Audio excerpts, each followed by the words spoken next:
This time next week, we'll probably know if it's Donald Trump or Hillary Clinton set to move into the White House, unless the results are exceptionally tight. It's been one of the most extraordinary presidential contests in history. And whether Trump wins or loses, the Republican Party faces a grave challenge to its survival, given the rancorous split between the centrists and the far right, aligned with Trump. One of America's most influential Republicans is the former Deputy Secretary of State, Richard Armitage. He served under Colin Powell in the George W. Bush administration. He joined me from his office in Arlington, Virginia, to discuss what this election means for the world and for Australia. Mr. Armitage, even though you're a lifelong Republican, in June you declared that you would vote for Hillary Clinton rather than Donald Trump. Why is that? Look, I only have to please one person, and that's the man in the mirror, and I couldn't stand myself if I didn't stand up against this guy. He embodies much of what I dislike: bullying, blustering, lying. So I just felt I had to do it for me. How do you rate his chances of becoming president next week? Well, Ms. Sales, I think probably about 15%. It's possible. But it looks to me that Mrs. Clinton has done about as much damage to herself with the emails as possible. And it looks like the slippage that she was seeing in her campaign seems to have stopped for a good bit. If Donald Trump were to become president, what would that mean for global affairs and particularly for close allies of the US like Australia? Well, I hate to tell you this, that I think that Mr. Trump has no strong views on foreign affairs. None of the people around him, as far as I can ascertain, have any known views. I think he's going to try to spend the majority of his time on economic issues. And I think, frankly, we'd be in for a rough ride. It doesn't mean that we have to consider divorce or anything like that, but I would say the first year would be really rough. Could allies like Australia rely on traditional tenets of the alliance, such as the ANZUS Treaty? Well, I think so. Remember that our president, though a president would have a lot of power, it's not all powerful. And we have three co-equal branches of government.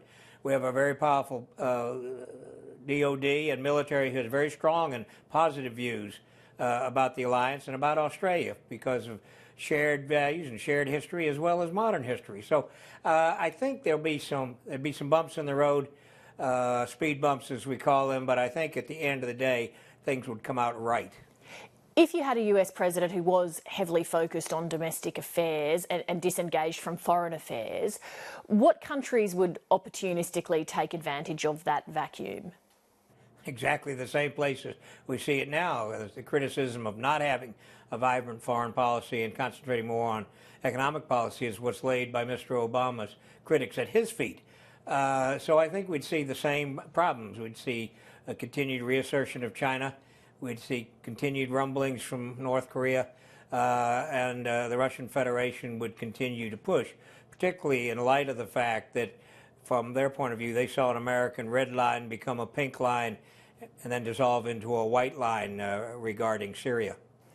Earlier this year, we saw many top Republicans in the national security establishment come out against Donald Trump.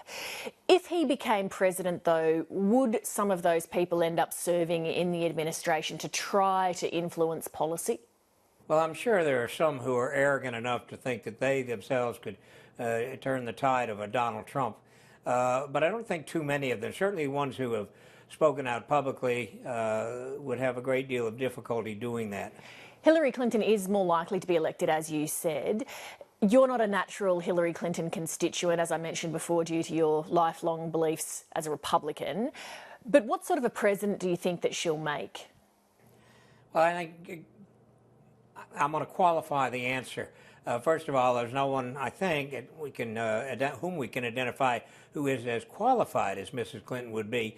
But unless she can rid herself of her penchant for rewarding loyalty above integrity with some of her close aides, then I think that this might mire her presidency down. At any rate, given the congressional makeup in the U.S., she's going to have a tough time governing. What sort of a foreign policy do you think she'll pursue? Will it be a continuation of the way she approached being Secretary of State, and how would you describe that? I think there's no question that it would continue along the lines that she put forward when she was Secretary of State. She's generally considered a little more hawkish than Mr. Obama is. She would have at least one very powerful advisor in Kurt Campbell, who'd be very positive for Asian issues and Asian policy. But I must say that her bench beyond Kurt is relatively weak, so I wouldn't be surprised if you saw some Republicans perhaps join at Assistant Secretary level or so to give her both a bipartisan flavor, but also it's generally seen that many of the Republicans are more talented in the Asian foreign policy area. You're a former Deputy Secretary of State. What's your view about using a private email server to conduct conversations tied to State Department business?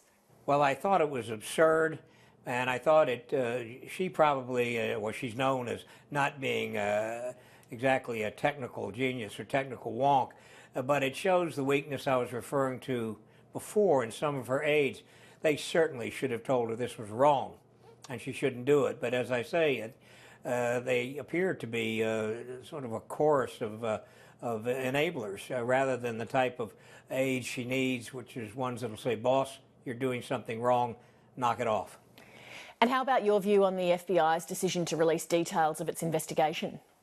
I was astonished on both ends. That is, in the summer when FBI Director Comey came out and said that he wasn't going to prosecute, rather than turning this over to the career prosecutors in the Justice Department for a decision.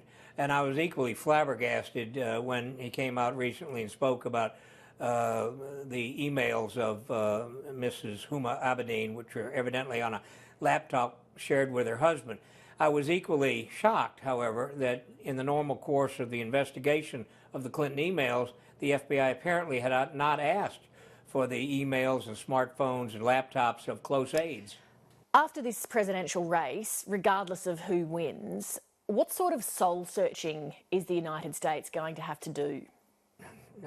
It appears to me that many parts of the world are going to engage in the same soul-searching that we'd have to do. You see it in Europe a lot. Thank God, I think you've not seen it in Australia. You've got it in the Philippines, a desire for a strong person to come in and put order into our lives, a fear of globalization, partially a fear of lost sovereignty or the fear of losing it. All of these things are working at the same time that elites in the policy community have been seen as not paying attention to the wishes and the problems of those who are in the middle and some lower income status in the United States. So I think we're going to have to spend a considerable amount of time trying to figure out how elites can start listening to our population and how our population can start coming together and working towards a new economy. Mr. Armitage, always good to talk to you. Thank you very much for your time. Best to you, Ms. Sales.